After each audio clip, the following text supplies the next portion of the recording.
The CDC downgrades the travel advisory on the Bahamas, the Prime Minister urging Bahamians to stay safe during the holidays, and a former F&M takes a consulting position. Good evening, everyone. I'm Tyler Simonet with your Jcn News for this Thursday, November 25th. The Bahamas being downgraded from a Level 4 travel advisory to a Level 3 from the Centers for Disease Control and Prevention is good news for the country's tourism sector. Director General of Tourism Joy Jibrillou says the downgrade has prompted a return of group bookings for businesses. If you were to look at all the other countries in the world that are still at a Level 4 rating, you will note that just about all of the major tourism centers in the world, including in the Caribbean, were Level 4. And so I think for the traveling public in the United States, they looked at this. They knew that they wanted to travel, and they looked at protocols that were in place to say, I am going to travel, notwithstanding that there is COVID. However, I want to see what measures the country has put in place to protect me. And the Bahamas was deemed to have excellent protocols in place. The CDC's travel advisory to the Bahamas has fluctuated between Levels 3, reconsider travel, and Level 4, do not travel, as the country's COVID-19 cases also fluctuated. Mrs. Jibrillou telling reporters at the office of the Prime Minister's weekly press briefing Thursday afternoon that the country's visitor numbers are looking much like 2019 numbers, which was banner year for tourism, and it's largely due to the Bahamas' COVID-19 guidelines. Occupancies in the hotels, 90% and beyond. So numbers are above that we saw in 2019, which was a banner year for us.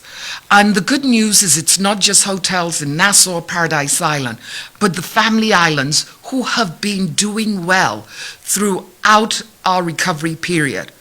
And this confirms the position that the Bahamas is ahead in terms of its recovery when we look at where the world is globally. However, the Director General stressed that we all have to do our parts to keep the level rating down. Over 70% of tourists coming to the Bahamas are fully vaccinated, according to Mrs. Jibrillou.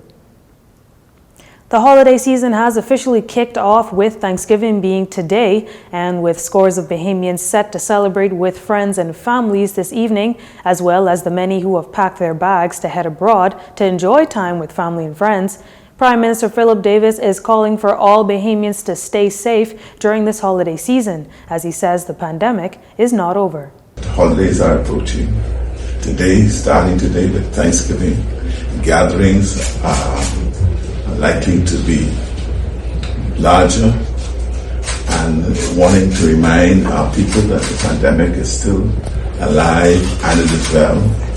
And though we are satisfied with the progress we've been making to date in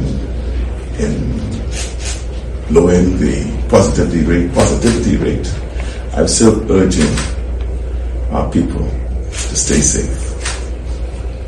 Where possible, avoid large gatherings. At last report from the Ministry of Health and Wellness, the country has 232 active COVID-19 cases, with a little under 40 new cases being reported since Sunday, November 21st.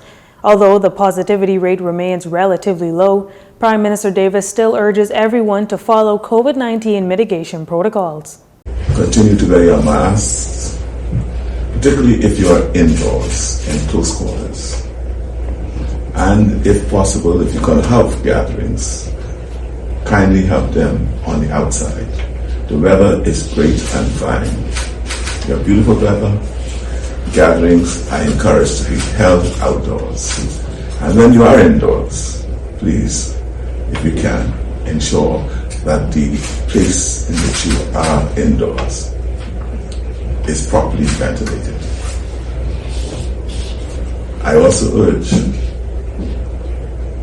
that you be vaccinated. Prime Minister Davis reiterating that vaccinations are not mandatory, but still encourages those who have not yet gotten the jab to do so. The Nassau Airport Development Company forecasting some great travel numbers for this holiday season, and that's some good news for the Bahamian economy. NAD officials say the 2021 holiday travel period numbers will look a lot like 2019 figures, according to President and CEO Vernice Joaquin. Participate actively in those discussions about how we get ready for all these people. We've had all of our meetings with stakeholders to make sure that they're staffed up appropriately so that people arriving and departing, we don't have extraordinary lines. We had a year and a half where business was non-existent or very, very slow. And so everybody's gotten back to the sort of habit of lots of passengers again because we had a very good summer. So we're grateful that we had a very good summer because it reminded everybody what it feels like to be normal. And so this Thanksgiving and Christmas will be a very strong one for us, and we couldn't be more pleased. NAD's chief says that the travel period for the holidays lasts about 6 weeks, which started the week before U.S. Thanksgiving right up until the week after New Year's holiday, with New Year's Day tending to be the busiest. So this holiday travel period, we're projecting we will look a lot like we did in 2019 and early 2020, which is really good news for us. Hotels are telling us that their occupancies are approaching 2019 levels. In a couple of instances, I think they're projecting they may actually do better than 2019. So that's good news for the airport, obviously, because people have to come through the airport in order to get to those hotels. So we pay attention to what's going on with tourism. Switching gears, Loretta Butler Turner has been appointed as a consultant for the Small Business Development Center. This announcement coming by way of the Office of the Prime Minister's Press Secretary, Clint Watson, during the OPM's weekly press briefing. Mrs. Butler Turner says it's an honor to accept the position from the Prime Minister. That I can still make a difference in our country by helping to build lives and persons from an entrepreneurial standpoint. So over the last 4.5 to 5 years, my life has been truly devoted, especially to young people, in making them more self-sufficient in their dreams and in expanding our economy. I was delighted to be invited to this particular position because I believe that small businesses, micro businesses, and self-employment is truly a part of what we need in the Bahamas when we talk about inclusion. Mrs. Butler Turner was the Long Island Member of Parliament of the Free National Movement's ticket and the first female leader of the FNM's opposition in Parliament between December 2016 to May 2017. Over the last several years, Mrs. Butler Turner has stepped away from frontline politics. Here's what the once FNM MP says about what this means for her political allegiance. Got to tell you very clearly that as an independent candidate in the last election I participated in, obviously I would no longer have been aligned with the FNM, and I've had 4.5 to 5 years to look at what the previous party I had been a part of had done. I truly loved, this is no secret, I loved the PLP's blueprint for a new day. And I believe that if I can help to make that a reality, then yes, there's definitely that shift that you'd like to know about. Meantime, the new consultant shares what she would like to achieve in this new role for the SBDC. Obviously, we're going to be working very closely with those key stakeholders in government to ensure that we can perhaps cut down on a lot of the red tape that businesses go through, and of course, helping with financial assistance. As you know, one of the small business development companies, their mandate is to ensure that there is investment funds for these businesses. And so we're going to make that a lot more accessible. The banking system is a very difficult one to maneuver. And so I'm very, very excited that we're going to be able to not just give grants and give loans, but we're going to be able to mentor these people to make sure that they become successful. The new role will take place effective immediately for Mrs. Butler Turner. With the official return of the ferry boat and jet ski industries on November 15th, beach vendors who sell tropical drinks and rent lounge chairs and umbrellas have also returned after nearly 2 years of shutdown due to the COVID-19 pandemic. However, prior to the pandemic, access for beach vendors at Cabbage Beach was a major problem, and as we hear in this next report by Jcn Saunders, the issue is still a burning topic. Although vendors at Montague, Goodman's Bay, and Junkanoo beaches have returned, the way forward at the world-famous Cabbage Beach is still unclear, as the battle between the property owner, beach vendors, and the government is still raging. Earlier this week, Deputy Prime Minister and the Minister of Tourism, Chester Cooper, was pressed for an update on the matter.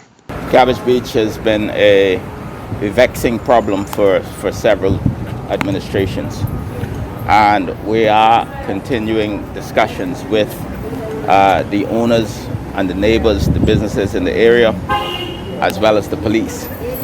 So this is a complicated issue. It's a vexing problem, and our government's position is that Bahamians have a right to beach access. That is our position.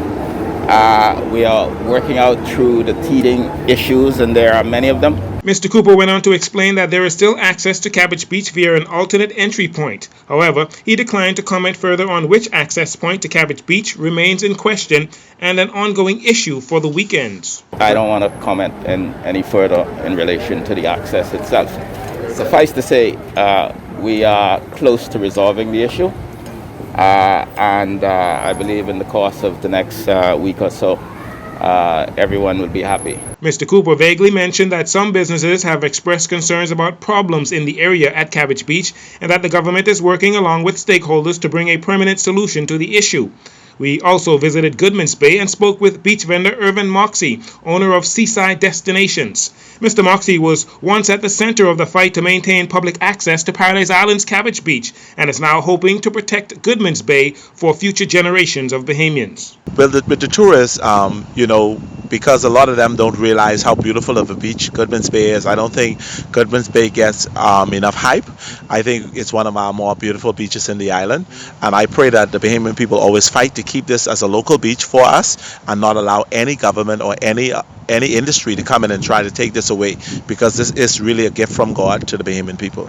Mr. Moxie says he is extremely happy the industry has reopened and that he is determined to follow the industry rules and regulations set by the authorities.